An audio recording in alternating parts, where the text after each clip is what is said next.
សួស្តីបងប្អូនទាំងអស់គ្នាឥឡូវយើងមកបន្តលំហាត់មួយទៀតកម្រិតថ្នាក់ទី10ដែរណានេះទី9ក៏មានខ្លះដែរប៉ុន្តែតើតើមករ៉ាឌីកាល់2ជាន់នេះក្នុងមេរៀនទី10គឺមានច្រើនតោះអញ្ចឹងគេឲ្យគណនីកន្សំ A ដែលស្មើឬ5បូកឬ24ដកឬ5ដកឬ24ទៀតអញ្ចឹងយើងឃើញរ៉ាឌីកាល់មាន2ជាន់ដើម្បីគណនាការតើយើងបញ្ចេញចំនួនដែលនៅខាងក្នុងហ្នឹងឲ្យចេញពីរឹសរួចសិនអញ្ចឹងក្នុងការបញ្ចេញពីរឹសរួចតើយើងឆ្នៃឲ្យខាងក្នុងហ្នឹងឲ្យទៅជាចំនួនដែលលើកជាការ៉េបានតោះឥឡូវគ្រូគិតមួយផ្នែកគ្រូគិតឬ5បូកឬ24ណាអញ្ចឹងយើងមើលក្នុងរឹសនេះយើងអាចបញ្ចេញវាបានអត់នេះអញ្ចឹងយើងបញ្ចេញបាន5 24គ្រូអាចសេថា4គុណ6ចេះបានទេអញ្ចឹង4យើងមិនអាចបញ្ចេញបាន2 4ចែក2បាន2ឬ5 1អញ្ចឹងយើងចាប់ផ្ដើមគិតលេខនេះពេលមានតម្រងអញ្ចឹងយើងចាប់ផ្ដើមគិតលេខនេះក្នុងរឹសនេះគឺយើងគិតលេខណាដែលគុណអាក្រៅនេះគឺបូកអញ្ចឹងយើងគិតថាលេខ x គុណគ្នាស្មើ6ហើយនឹងបូកគ្នាស្មើ5ណាអញ្ចឹងវាមានតែ2ករណីនេះគុណស្មើ6ហើយបូកស្មើ5ចំណែកថាវាអាចមានលេខ3និងលេខ2ដែរអញ្ចឹងយើងយកលេខ3លេខ2មកអញ្ចឹងយើងបានឬគ្រូអាចសេថាឬ3ការ៉េបូក2គុណឬ3គុណឬបូកឬ2ដូចជាការ៉េគិតឡើងវិញ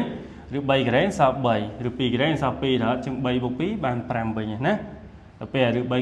ឬ6អញ្ចឹងយើងបានវាចូលរូបមន្តនេះនេះមិន a ការ៉េបូក 2ab បូក b ការ៉េវាចូលរូបមន្តយើង a បូក b ដូចជាការ៉េអញ្ចឹងយើងបានឬ3បូកឬ2ដូចជាចឹងការ៉េហើយឬយើងអាចបញ្ចេញបានទេចឹងយើងសល់ឬ3បូកឬ2ចឹងចំពោះមួយផ្នែកទៀតគឺដូចតែគ្នាទេគ្រាន់តែយើងដូរសញ្ញាដាក់សញ្ញាដកវិញណាធ្វើដូចគ្នាដែរបញ្ចេញចឹងដែរមកចឹងកន្លែងនេះគ្រូអាចសេយកកន្លែងនេះយកមកទៅព្រោះវាគ្រាន់ដូរសញ្ញាពីបូកមកដកទេហើយញែកដូចគ្នាណាយើងអាចដាក់ឬ3ការ៉េ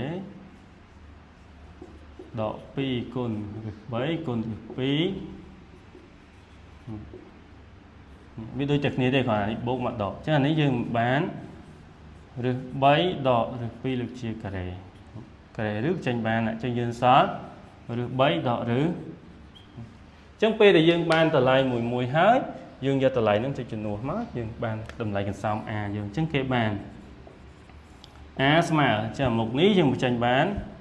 ឬ3បូកឬ2ដាក់វងកញ្ចក់14ណាព្រោះត្រូវគុណសញ្ញាតើមកសញ្ញាដកអានេះគឺឬ3ដកឬអញ្ចឹងយើងបានឬ3បូកឬ2នេះគុណបំបត្តិវងកញ្ចក់ដកឬ3ដកបាត់ដកនេះទៅជាអញ្ចឹងយើងបានករណីឬ3ដកឬ3អស់ឬ2បូកឬ2យើងបាន2ឬនេះគឺជាចម្លើយចុងក្រោយរបស់យើងអញ្ចឹងយើងចាំលសាអនុវត្តលំហាត់មួយមកតម្រង់ដូចគ្នាអញ្ចឹងគឺយើងបញ្ចេញពីរឹសវាមួយឲ្យហើយសិនមកចាំយើងយកទៅកណនាវាអូខេអញ្ចឹងចាំយើងជួបគ្នាវីដេអូបន្តទៀតហើយមានចម្ងល់អីចាំអាចសាកសួរបានណា